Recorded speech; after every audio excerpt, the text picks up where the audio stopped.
Hello friends, my name is Vikas Verma. I am a practicing company secretary. Friends, आज एक notification आया MCA की तरफ से 24 जनवरी 24 को।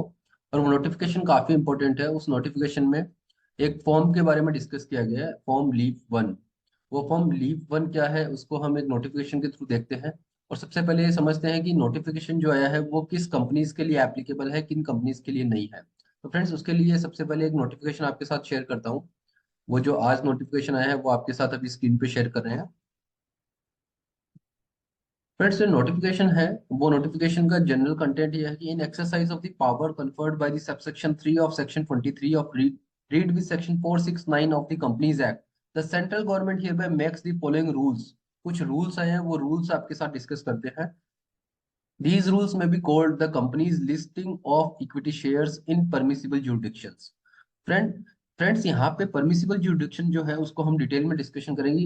Actually what is permissible jurisdiction? Listing of equity shares in permissible jurisdiction, Rule 224.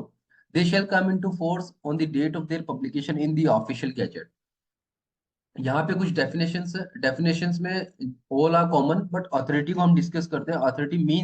Authority का मतलब क्या है? International financial service centre authority, that is IFSCA, established under section 4 of the IFSC Act 2019. Fees means the fees is specified under the company's registration office rules on 14. Permissible jurisdiction means a jurisdiction specified in the first schedule. Friends, यहाँ पे जो word है permissible jurisdiction, that is very important in the entire notification. Permissible jurisdiction and permissible stock exchange, यहाँ पे दो terms काफी बार use होंगे। वो आपको फर्स्ट शेड्यूल के अंदर यहाँ पे डिस्क्राइब किया हुआ है। And scheme means the direct listing of the equity shares of the companies incorporated in India on international exchange scheme made by the central government in the Ministry of Finance. Friends, यहाँ पे एक scheme है, उस scheme का जो discussion हो रहा है इसका मतलब ये है कि direct listing of equity shares of the companies incorporated in India on international exchange. Friends, यहाँ पे एप्लीकेशन डिस्कस है थर्ड रूल में। एप्लीकेशन क्या डिस्कस्ड है? The provision of these rules shall apply to, ये जो प्रोविजंस है वो shall apply to these companies। वो कैसी कंपनीज है, उनकी कैटेगरीज है। That is unlisted public companies, ऐसी पब्लिक कंपनी जो स्टॉक एक्सचेंज पे लिस्ट नहीं है, that is unlisted public companies. Listed public companies so far as they are in accordance with the regulations framed और direction issued in this regard by the SEBI. तो friends, यहाँ पे unlisted public companies, listed public companies का है discussion. which issue their securities for the purpose of listing on permitted stock exchange in permissible jurisdiction। Friends, again यहाँ पे permitted stock exchange क्या है and permissible jurisdiction क्या है, वो separately अभी यहाँ पे हम डिस्कस करेंगे। Which issue their securities for the purpose of listing on permitted stock exchange in permissible jurisdictions. Friends, यहाँ पे रूल नंबर 4 जो है वो डिस्कस करते हैं हम। Listing on permitted stock exchange in permissible jurisdiction, an unlisted public company which does not fall under rule 5, an unlisted public company which does not fall under rule 5 just इसके नीचे है, and which has no partly paid up shares may issue equity shares for the purpose of listing on stock exchange in a permissible jurisdiction। Friends, यहाँ पे जो companies rule 5 में नहीं है वो कंपनीज जो स्टॉक एक्सचेंज है, परमिसिबल स्टॉक एक्सचेंज है, वहां पे लिस्ट करवा सकती है। Explanation, for the purpose of this sub rule, issue of equity share shall include issue of equity shares shall include offer for sale of equity shares by existing shareholders of unlisted public companies or listed on a stock exchange in permissible jurisdiction। Second sub rule is that the unlisted public company or its existing shareholders referred to in sub rule 1 shall also comply with the requirement of this scheme।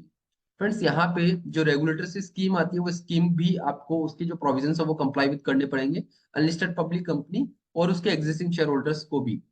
Third sub rule is that listing of equity shares on a permitted stock exchange in permissible jurisdiction by an unlisted public company which also intends to get its equity share listed with recognized stock exchange, with any recognized stock exchange as defined under clause F of section 2 of SCRA, shall also be in the compliance with such conditions as may be specified by the SEBI। Friends, fourth sub rule है, the unlisted public company shall file the prospectus in e form LEAP one.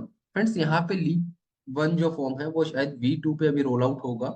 वो unlisted public company जब भी prospectus regulator के साथ file करता है तो उसके 7 डेज के अंदर अंदर आपको आरओसी में भी इंटीमेट करना होता है with the form e form LEAP one, और ई फॉर्म लीप वन में आपको प्रोस्पेक्टस जो है वो आपको अटैच करना है। उसके साथ साथ अप्रूवल जो आपको मिला है प्रोस्पेक्टस के लिए रेगुलेटर से, वो भी आपको लीप फॉर्म वन में अटैच करना है। उसका जो स्पेसिमेन है वो हम अभी देखते हैं।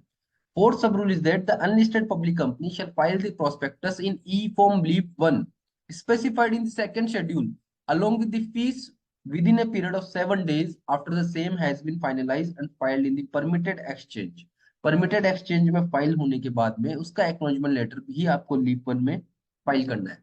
Fifth sub-rule is that after the listing of equity shares of a company on any of the stock exchange in a permissible jurisdiction, the company shall comply with the Ind AS in preparation of their financial statement. Once the equity shares is listed in the permissible stock exchange in the permissible jurisdiction, उसके बाद आपको Ind AS follow करना है in the accounting in the financial statement preparation. उसके बाद है fifth rule है, that is very important. Certain companies are not eligible, a company shall not be eligible for issuing its equity shares for listing in accordance with these rules. कुछ ऐसी companies हैं जिनके equity shares आप list नहीं करवा सकते in permissible jurisdiction and in the permissible stock exchange. The first one is has been registered under section 8 or declared as Nidhi under section 406 act. तो यहाँ पे जो सेक्शन 406 है निधि कंपनी का, एंड सेक्शन 8 में जो भी कंपनीज है वो कंपनीज अपने इक्विटी शेयर्स को लिस्ट नहीं करवा सकती। Is a company limited by guarantee and also having a share capital, that is also not eligible. Third one is has any outstanding deposits accepted from the public. अगर किसी company ने outstanding deposits है और वो public से accept कर रखा है, वो भी नहीं कर सकती। Has a negative net worth, that is very important. Negative net worth अगर E point is that has defaulted in payment of dues to any bank और पीएफआई और नॉन कन्वर्टिबल डिबेंचर होल्डर और any other secured creditor. But यहाँ पे एक provision है, provided that this clause shall not apply if the company had made good the default and a period of at least 2 years had elapsed since the date of making good the default। तो आप कर सकते हो। F point is has made any application for winding up, अगर IPC में आपका कोई matter pending है। हैज डिफॉल्टेड, ये जो लास्ट पॉइंट है that is with respect to AOC 4 and MGT 7, अगर आपने एओसी 4 एंड एमजीटी 7 में भी डिफॉल्ट कर रखा है किसी कंपनी ने, that company is also not eligible to for issuing its equity share for listing in accordance with these rules. The first schedule, यहाँ पे जो फर्स्ट शेड्यूल है इसके अंदर ये काफी इंपॉर्टेंट टर्म है। First one is permissible jurisdiction. जो permissible jurisdiction of friends that is international financial services centre in India, that is IFSC.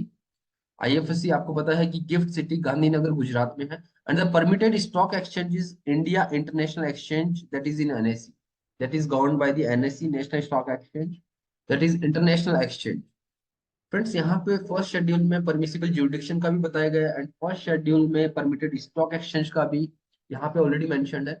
उसके साथ साथ एक बार जो फॉर्म है वो फॉर्म हमें प्रोस्पेक्टस के लिए फाइल करना है आरओसी में विद इन 7 days। उसका स्पेसिमेन एक बार चेक कर लेते हैं जो नोटिफिकेशन में आया है। फ्रेंड्स यहाँ पे द फॉर्म नंबर लीप 1 है, शायद और भी फॉर्म्स आ सकते हैं इसके रिस्पेक्ट में, बट अभी फॉर्म नंबर लीप 1 नोटिफिकेशन में यहाँ पे मेंशन्ड है। Listing of equity shares in permissible jurisdiction, and permissible jurisdiction आपको पता है India international exchange and in the IFSC that is in the gift city. यहाँ पे आपको सिन करना है, सिन के साथ साथ आपको पर्पस सेलेक्ट करना है एप्लीकेशन का। उसके बाद आपको फाइलिंग ऑफ प्रोस्पेक्टस पे टिक करना है एंड उसके बाद फोर्थ पॉइंट में यस एंड नो पे टिक करना है कि whether any inspection investigation inquiry has been started pending और नॉट। उसके साथ साथ आपको अटैचमेंट में star mark it means this is mandatory copy of the approval of securities regulator and stock exchange, copy of the acknowledgement of filing the prospectus with the stock exchange जो आपने file किया है, and copy of prospectus itself. तो ये आपको attachment करना mandatory है। और ये फॉर्म फ्रेंड्स, ये जो फॉर्म है वो नॉन एसटीपी मोड पे रहेगा। तो यहाँ पे उसके साथ साथ प्रैक्टिसिंग प्रोफेशनल का भी डीएससी लगाना मैंडेटरी है डायरेक्टर के डीएससी के बाद में। तो फ्रेंड्स फॉर्म काफी शॉर्ट एंड सिंपल है। फॉर्म में एज सच देखा जाए तो फॉर्म में बहुत ज्यादा डिटेल्ड इन्फॉर्मेशन नहीं है, बट लीव फॉर्म 1 अभी रोल आउट हुआ है आज 24 जनवरी 2024 को। मोस्ट प्रोबेबली ये वर्जन 2 पे आ सकता है। तो फ्रेंड्स यहाँ पे जो नोटिफिकेशन है ये आईएफएससी में जो कंपनीज है, IFSC means Gandhinagar gift city है जहाँ पे that is an special economic zone, वहां की जो कंपनीज है वो permissible jurisdiction and permissible stock exchange का डिस्कशन यहाँ इस नोटिफिकेशन में हो रहा है।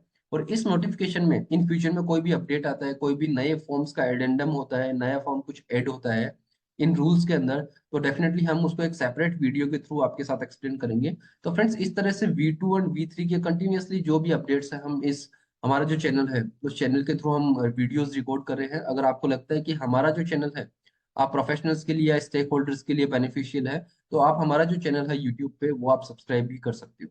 Friends, thank you so much for watching this video.